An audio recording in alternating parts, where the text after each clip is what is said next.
Well, hello everyone, Philosopher Stoner 666 here. So yeah, making another video. This is probably another junk video. You can sort of disregard it if you want. I'm gonna ramble incoherently about a number of topics, whatever comes off the top of my head, and yeah, we'll see where it goes. Um, so yeah, I don't know what to think anymore these days. I had a comment on my last video, sort of raising the question, well, who do you really trust? And it's sort of like this, well, it's a problem with our society. It's this inculcated naivety. It's like, oh, why would the government lie? Why would the big banks and the big business interests lie? You know, I recommended in my last video that if you want to try to discern the truth or what's closest to the truth, you got to follow all the extremes, right? So you follow communists, anarchists, libertarians, right-wing libertarians, Ayn Rand, fascism, capitalists, all the different idea sets out there. Try to diversify your opinions as much as possible, and like I said, you'll start to see themes that are uh, common the same. But what I neglected to say was that obviously trust no one. Always remember that everybody has an agenda. Everybody is trying to sell something. Everybody has an angle. Everybody has an interest. You have to look at who is funding a particular organization or who is paying the bills, basically, right? So I talked in my other video about these two doctors, Dr. Francis Boyle and Dr. Paul Cottrell, that's claimed that this COVID-19 coronavirus thing is a bioweapon. They're just two guys. A qualified, intelligent opinion for sure. But you obviously got to do fact checking. You got to make sure that they're real doctors. I looked into it. They are. But yeah, you got to look into, well, maybe the person's a psychopath. Maybe the person has an agenda. They're trying to sell something. A lot of the channels that I follow, they're taking advantage of this crisis and they're like, well, what's going to happen is it's going to be an economic crash, 30%, 20 to 40% actually, a range like that, unemployment. There's going to be either hyperinflation, probably not, because the way the scam works, and Mendham's talked about it in a lot of his videos. It's they collateralize these bonds and then throw them in sort of the vault of the bank and then use that as collateral to go get cash and buy stocks and stuff. And then as a consequence, it inflates the prices of the other assets in the bank vault. So hyperinflation probably won't problem, but it'll be some kind of weird devaluation of the dollar. Definitely, it won't. It'll be a problem, or it'll be deflation because we're at 0% interest rates, and one of the U.S. Treasury bonds, the yield on it is like in the negative. It's 0.17. So what'll happen eventually? They're gonna keep it. They're running out of running out of bullets in that gun. They're going to try to lower the interest rates further, and what'll happen is it'll be negative interest rates. So that'll mean any money that's in your bank account, whatever the negative interest rate is, they'll just take that money from your account every month or every week or whenever. So it's just another racket to fucking steal people's money, these banksters and stuff. Anyways, so they use this economic issue to say, okay, go buy gold, go buy silver, go buy Bitcoin, all that sort of stuff, right? So they're clearly selling something. They're selling a survival kit or solar power generator, and I mean some of it's good stuff, like they're good products or whatever. But you just have to always keep that in mind. And honestly, I don't know what to believe anymore. I might have linked in one of my other videos to a channel, Sticks, Hex, and Hammer 666. He did a video a couple of days ago where he linked to an article, and I'm going to link it in the description box, from the Telegraph, that talked about how 20 million cell phone signals in China have gone offline. Now, does that mean 20 million people have died? I mean, really, who the fuck knows? They've kicked out all the Western media, but I've also read reports claiming that they're opening things up again, or they're relaxing the restrictions or whatever. So, you read something like that, and then you read another opinion, what I just mentioned, and they completely contradict each other. So obviously you can't trust the Chinese, the Communist Party, even though they're not, in my opinion, they're not really communist. They're authoritarian, certainly. But anyway, that's a whole different subject. But yeah, they cannot be trusted. They harvest organs of political dissidents and stuff. And like I said, authoritarian society. So can you really trust them? You know, but then the newspaper that's published this article that I just mentioned, well, maybe they have an agenda. They want to sensationalize it, and it's a story, and it'll get a lot of reactions or whatever. So who's funding them? Who's paying them? That sort of thing. And so it can be very hard in this era to discern what the truth is. And the Trump people, the right wingers, whatever, Republicans, go on and on and on about the fake news.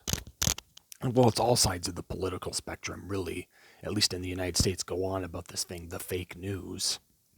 They say, oh, that's fake news. And there is a lot of it. Like, we have such instant access to information.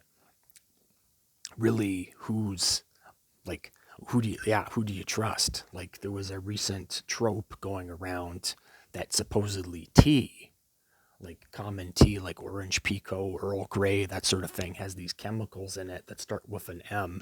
I can't pronounce the actual word, but supposedly that tea was fighting this coronavirus thing. And then later on, an article on the BBC said, no, this is just a rumor, this is false. But then 2-3 weeks ago, I read about this thing that everybody's talking about now, hydrochloroquine, combined with an antibiotic, Zithromax, and zinc, and some other antibiotics and anti-HIV drugs seem to work. And then even Trump got on that bandwagon and was like, oh yeah, do this. And I knew about that a couple of weeks ago. And then at that point, when I knew about it, it was just a rumor. So I have a degree, right? I went to the University of Toronto. I have a bachelor with honors in philosophy. And so I believe the one thing that I've learned is how to vet sources, how to determine what reliable information is. Now, I graduated back in 2012, so things may have changed, but when you write academic papers and stuff, you got to adhere to the AMA or the Chicago Manual Style. There's just strict rules how you cite sources, and oftentimes, especially when I was going through high school and university, internet sources were never accepted because anybody can post anything on the internet. You don't have to go through the authoritative process of vetting. I mean, I sort of believe it's all bullshit, right? These are the almost like the priestly caste, where they decide, yes, we are the authority, so you have to believe us. It has to go through this process, right? But like someone that publishes a book, it had to be vetted. Someone had to proofread it. It had to be researched. There's a whole process that you go through. So yeah, probably a book is going to be a little bit more reliable than some whatever thing on the internet. But I sort of just go with my intuition and my gut. Like the story that I mentioned about the Chinese, the cell phone signals going offline. they have every reason to try and cover up if there's been more people have died. Right? It's just sort of, well, it's obviously they're suspect. But I mean, who the fuck knows what's going on? We're not in China. I can't like get on a plane and go to China and see what the fuck is going on. So I mean, who knows? Maybe it is calming down and things are going back to normal. Whatever. Really, who the fuck knows? But like I said, I guess, yeah, you just got to go with your intuition and your gut. And you also have to try to be not ideological, because here's the thing: ideology is basically idealism. In idealism, it can be, there's ideologies like Ayn Rand's objectivism and, say, communism, for instance. Even though they claim to be very dissimilar, they're quite similar in a lot of ways, right? Materialism, atheism, that sort of thing. But they have a very idealized conception of human nature and how things, this distinction of what things ought to be, not what they really are in pragmatic terms. So, like, I'll give an example. An idealistic ideology is anarchism. Now, not a lot of people know this, but George Orwell, the guy that wrote 1984, he was an anarchist communist. A lot of the conservative types, right wingers, embraced his book. But there's an obscure book that he wrote about Catalonia. So he fought with the anarchists and communists against the fascists around the World War II era, and he was a journalist and he covered it. But this is, again, very obscure. Not a lot of people know this about him. But yeah, he was basically a commie.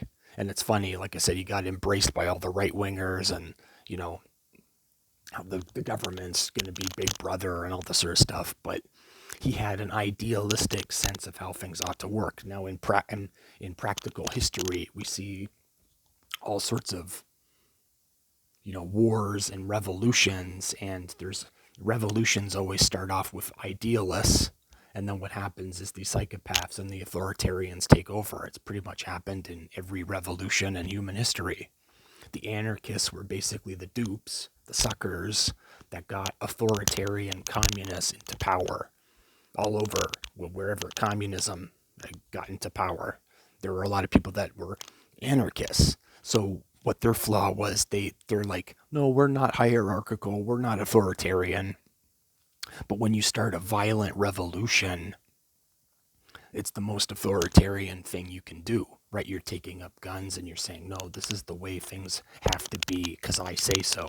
It's an authoritarian act, right? So your idealism when you're fighting a war, yeah, you don't want to kill anybody, and you don't want to have a hierarchical society, and you don't want to have a government bureaucracy and all this and all that. Well, that's all fine and dandy, but as Chairman Mao said, political power comes through the barrel of a gun. So all your idealism goes out the window, and like I said, the psychopaths take over. So you have to deal with things as they are, not what you think they should be. So I guess that's enough of that rant, but I hate how I do this where there was something else I wanted to get to, and then I lose my train of thought and I forget what I was going to fucking say. But oh yeah. Yeah, that's it. I just thought of it. Speaking of revolutions and idealism and stuff, I really do fear with this COVID-19 thing, this virus going around. I'm less afraid of the virus and more afraid of the government overreach of power and also social unrest, all the other people that aren't prepared. Now, the government or governments around the world are doing everything they can to try and keep a lid on things, and they're coming in very hard-handed right now because very quickly the situation can get out of control. Like it happened just in the span of like a week or two that Italy got totally overwhelmed and the whole thing starts breaking down. So if they didn't come in hard-handed right away, that would be kind of, well, they wouldn't be able to control it. So yeah, but I'm afraid that they're overreaching a little bit. and that, they're printing all this money. Well, they're not really printing money, but they're doing all these bailouts. They're bailing out all these rich assholes. They're trying to save the stock market. They're just giving everybody free checks for free money. And really, well, what's the incentive to do any productive work? I mean, why go to work? Why pay taxes? Why do all this stuff if the government's just going to give you, free whatever? It's not very rational. It's not very productive. I would support doing a thing called the debt jubilee, which would actually be fair, which is basically reset, wipe out all the debt. It is a debt-based society, like the U.S. national debt for the government, anyways, $23 trillion or something like that. And then that doesn't discount the other trillions and trillions of dollars that are, like, say, mortgage loans, car loans, student debt, credit card debt. I mean, the numbers are in the trillions, and when you think about it, that money represents people's productive work, like hours of productive work. So I might have said this in another video. You can extrapolate that, okay, in my country, minimum wage is $14 an hour. You could do some kind of mathematical equation and figure out, well, how much work, how many hours of work is it per person for every person in the country to pay off this debt? It's just such a huge number, like trillions, millions, billions, trillions. Like, we don't appreciate the gravity and the scope of these numbers. The debt can never be paid off. And effectively, what the governments and the business people are doing is they're maxing out the credit card, putting it in a drawer, and forgetting about it, and acting like that's sustainable, like that makes sense, like that's fair. We're all kind of just debt slaves. So anyways, my point is the government's trying to do all this stuff, and it most likely won't work. Most likely we're going to be stuck with, 20 to 30% unemployment. 20 to 40% unemployment. There's going to be social unrest. There's going to be, if it continues, perhaps, I talked about before in my other video, the government document that was leaked where they expect this thing to go on for 18 months. They talk about government rationing of food, all the sorts of dystopian scenarios. And now keep in mind, those are the worst case scenarios. Like, those aren't, like, that's if they don't get it under control. But it's wishful thinking to think, oh yeah, it'll just go away in 2 weeks. It's most likely going to be maybe not 18 months, but at least 6 months. And there, it most likely will recover. I don't think it'll be the extinction event of the human race, but it's just going to be a lot of bullshit. So, like, I don't think society will collapse, but like I said, I'm afraid of government overreach, and I'm afraid of social unrest. I see those as being big things because, police can get sick, military can get sick, and then once that starts happening, then, all the criminals and psychopaths are just going to have free reign, and it's going to get ugly. So really, I guess to reemphasize from my other videos, really, you got to get prepared, and you are kind of on your own. You have to get out all your money. Don't invest in any markets. Invest in yourself.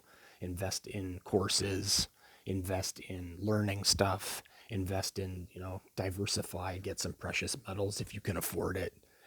Maybe, get your own solar power generator.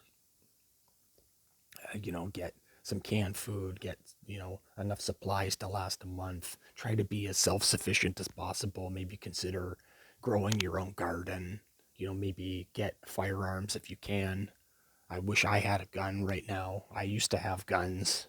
I might have even posted a video way back of me firing a Mossberg shotgun. I forget. But anyways, yeah, basically you're eventually going to be on your own. Like I said, the government's doing its best. People often badmouth the government all the time, but then when the private sector and all these rich assholes fuck up, they're like, "Oh, government, please save us." Oh yeah. And then on that note, uh, most people that are dying from this thing, like in Iran and Italy, they're not even counting the dead anymore. There's no funeral, there's no ceremony. They just chuck the body in the crematorium or the mass grave. And then there's news reports, oh, all these celebrities are getting sick. Like, oh, Prince, what the fuck's his name? Prince Charles got it. Oh, well, how terrible if he dies. We got to give him a state funeral.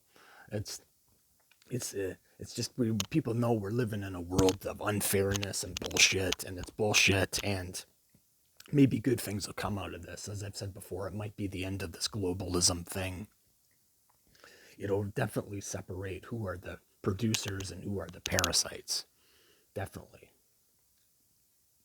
All remains to be seen, but yeah, I don't know. I'm sort of just going on and on about stuff that I might have even have already talked about. I'm not even sure. I don't even friggin' remember. But, oh yeah, last thing I wanted to mention. There's a hip hop group that I like called Die Antwoord. So that's Die Antwoord, as some people say it, but no, it's Die Antwoord. They're from South Africa. They recently released an album, House of Zeph. I actually bought it. I never really buy music. It's very rare for me. It's their last album. And I like them more now. They've gone vegan, although they were vegetarian for years. And that's what I am. I'm a vegetarian. And it was good music, original. They're different. They're basically a joke, but they take themselves seriously enough that they're interesting. They got the one guy, Ninja, the lead singer, has all tattoos, and he's a scary looking motherfucker. And Yolandi Visser, her vibe and everything. Like I said, they made a video, vegan as fuck, on their channel, Deontward, and yeah, it's a good thing. They're doing a good thing. At least they have some kind of a message. So yeah, I was checking out their music today. Listened to their album. It was pretty good. I liked it. So yeah, go check that out. And yeah, kind of I'm all over the place, and I'm just sort of venting. And some of the stuff, like I said, I might have even have mentioned before. So yeah, not much of a video. Another fucking junk video. Um, to finish up, I've been getting into a routine lately. I'm not working. I'm looking for remote work on Flex Jobs, which is like a paid job website. So, work at home jobs, like virtual assistant, ESL teaching, stuff like that. Anything that's work at home. And, I eat. I go for a walk on the trail that's nearby. I avoid people like the plague. Funny where that saying comes from. And I keep my distance 2 meters apart. And there's very few people out. And I walk the trail. And that's all I do every day. And then I come back home and I search for jobs. And that's it. And I watch YouTube channels that I've already mentioned and read news articles. And that's basically it. That's all I do, day in, day out. Um, I might have mentioned, I don't even remember, but I went to the clinic the other day, and there was a guard, you know, a policeman with a gun, and a medic, all dressed in the full regalia, like hazmat suit and everything. I just have an intuition that this is not a normal flu. That, they started off saying, oh yeah, it's just the flu. And now it's this big fucking deal and the whole world's on like lockdown and stuff. Like, I don't know. I just don't think, I think it's going to get worse before it gets better. That's just my opinion. And, yeah. So, yeah, all over the place once again. Junk video. I guess that's enough of a video. Not much of a fucking video. I should maybe, yeah, I don't know. I gotta think of some kind of video to make. If you have any ideas or if you have any subjects that you want me to talk about or whatever, feel free to leave a comment, and I will seriously consider your suggestion. Anyways, that's enough for now. Philosopher Stoner 666 out.